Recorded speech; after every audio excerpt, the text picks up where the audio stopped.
चलिए दोस्तों शुरू करते हैं NX 10.0 सीखने का सफर। मैं आपका इंस्ट्रक्टर हरदीप सिंह। तो सबसे पहले आपको NX 10.0 को लॉन्च करना है, तो उसके लिए विंडोज पे क्लिक कीजिए, ऑल प्रोग्राम्स में जाइए। ऑल प्रोग्राम्स में आपको यहाँ पे Siemens NX 10.0 मिलेगा, इसे क्लिक कीजिए और आपके पास यहाँ देखिए आपके पास अवेलेबल है NX 10.0। राइट क्लिक कीजिए, ओपन कर सकते हैं और डबल क्लिक करके भी आप इसे ओपन कर सकते हैं। आप चाहें तो इसका शॉर्टकट क्रिएट कर सकते हैं अपने डेस्कटॉप के ऊपर, इसे ड्रैग करके आप रख दीजिए तो एक शॉर्टकट क्रिएट हो जाएगा। फिलहाल राइट क्लिक ओपन, मैं इसे ओपन कर रहा हूं। तो देखिए आपके सामने इस समय NX 10.0 खुल गया है। तो ये इसकी बेसिकली वेलकम स्क्रीन है। नाउ अगर आप यहाँ देखें file, these are called tab, ये आपके पास क्विक एक्सेस मेन्यू है। फाइल पे क्लिक कर रहा हूं तो फाइल से रिलेटेड सारी चीजें आपके पास यहाँ अवेलेबल हो जाएंगी और कुछ यही चीजें आपके पास इस रिबन के अंदर भी आपके पास अवेलेबल है। नाउ लेट्स सी, एक नई फाइल आप क्रिएट करना चाहते हैं, गोइंग फॉर न्यू। जैसे आप नई टैब खोलेंगे तो आपके पास कुछ इस तरह से एक डायलॉग बॉक्स ओपन हो जाएगा। इस डायलॉग बॉक्स के अंदर बहुत सारी तरह की टैब्स हैं, मॉडल से related tabs, drawings, simulation, manufacturing, inspection, mechatronics, ship structure, line designer. तो हमें सबसे पहले एक मॉडल क्रिएट करना है। तो मॉडल से रिलेटेड जितनी भी हमारे पास चीजें हैं वो सारी की सारी आपके पास यहाँ पर अवेलेबल हो जाती हैं। आप देखें तो जितनी भी चीजें हैं उन सभी का जो फाइल एक्सटेंशन है दैट इज .prt। अगर मैं शेप स्टूडियो में जाना चाहूँ तो वहां भी जो चीज बनाएंगे आप उसका फाइल एक्सटेंशन .prt ही होगा। इसी तरह से अगर आप ड्राइंग से रिलेटेड कोई चीज करना चाहते हैं तो आप यहाँ जाएंगे तो यहाँ पर आपके पास ड्राइंग्स अवेलेबल हो जाएगी, इसका drawing.prt ही है। सिमुलेशन में जाएंगे तो देन अगर आप देखें सिमुलेशन में आपके पास .fem यहाँ पे फाइल एक्सटेंशन है, इसलिए ध्यान रखें जब भी आप मॉडल बना रहे हैं या कोई असेंबली है तो उसका जो फाइल एक्सटेंशन है दैट इज .prt। यहाँ पे नेम जो भी आप काम करना चाहते हैं that is the model name और ये पर्टिकुलर किस लोकेशन पर सेव हो रहा है जाके ये यहाँ से मेंशन हो रहा है। मैं इसे ओके करता हूँ। लेट्स सी, मॉडल 1 बना रहे हैं। तो अगर आप देखें ये आपके पास एक स्क्रीन आ जाती है जो कि आपको दर्शाती है कि दिस इज NX 10.0।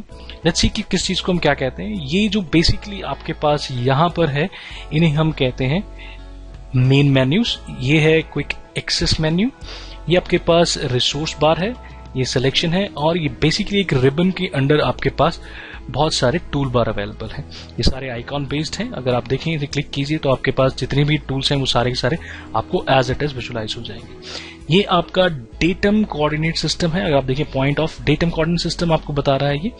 एंड यहाँ पे अगर हम बात करते हैं तो ये रिसोर्स बार के अंदर आपको सारी चीज बता रहा है, पार्ट नेविगेशन के बारे में और किसी पर्टिकुलर तरह का रोल सेलेक्ट करना, मतलब किसी तरह की सेटिंग्स आपको चाहिए तो वो सारी सेटिंग्स आपको यहाँ पे रोल्स में अवेलेबल। फिलहाल हम जा रहे हैं आपके पार्ट नेविगेशन के अंदर ही।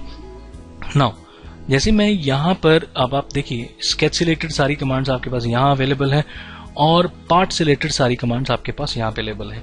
हमने बेसिकली प्रोडक्ट डिजाइन करना है तो होम टैब के अंडर ही हमको सारी चीजें मिल जाती हैं, चाहे वो स्केच से रिलेटेड हो, फीचर हो, सिंक्रोनस मॉडलिंग हो या फिर सरफेस हो। इसी तरह से अगर आप कर्व्स के बारे में कुछ जानना चाहते हैं तो कर्व्स टैब के अंदर आपको बहुत तरह की कर्व्स बनाने के तरीके मिल जाएंगे। सरफेसेस रिलेटेड आपको यहाँ मिलेंगे, एनालिसिस से रिलेटेड यहाँ पे मिलेंगी। अगर आप यहाँ पे देखें एक और मेन्यू है दैट इज कॉल्ड एप्लीकेशन। जैसे मैं एप्लीकेशन पे क्लिक करता हूँ आपको सपोज कुछ और तरह की चीजें इस मेन मेन्यू के अंदर ऐड करनी है। Let's see, I am clicking on mould. जैसे मैं मोल्ड पे क्लिक करता हूँ तो एक और टैब आपके पास यहाँ पे ऐड हो गया दैट इज मोल्ड विजार्ड। दोबारा एप्लीकेशन में जा रहे हैं, बंद करूंगा तो बंद हो जाएगा। प्रोग्रेसिव डाई के बारे में कोई टूल्स आपको और चाहिए तो यहाँ पे क्लिक करेंगे, प्रोग्रेसिव डाइस के टूल आपके पास आ जाएंगे। राइट, इसी तरह से आप अपनी मर्जी से यहाँ पर कुछ चीज कस्टमाइज कर सकते हैं, कुछ टैब कस्टमाइज कर सकते हैं। उसके लिए क्या करना है, आपको राइट क्लिक करेंगे तो यहाँ पर देखिए जितनी भी तरह की टैब्स आपको जो चाहिए ऐड करनी है यहाँ से आप उनको ऑन कर लीजिए, वो ऐड हो जाए। प्रोग्रेसिव डाई विजार्ड ऐड हो गया है। राइट क्लिक कर रहा हूँ दोबारा, ये बंद कर रहे हैं तो हमारे पास ये बंद हो गया है टैब। रिवर्स इंजीनियरिंग बंद कर रहा हूं, मेरे पास इस समय रिवर्स इंजीनियरिंग बंद हो गया। नाउ इसी तरह से अगर आप कोई टैब कस्टमाइज करके ऐड करना चाहते हैं तो वो भी आपके पास ऑप्शन है। राइट क्लिक कीजिए, कस्टमाइज पे जाइए।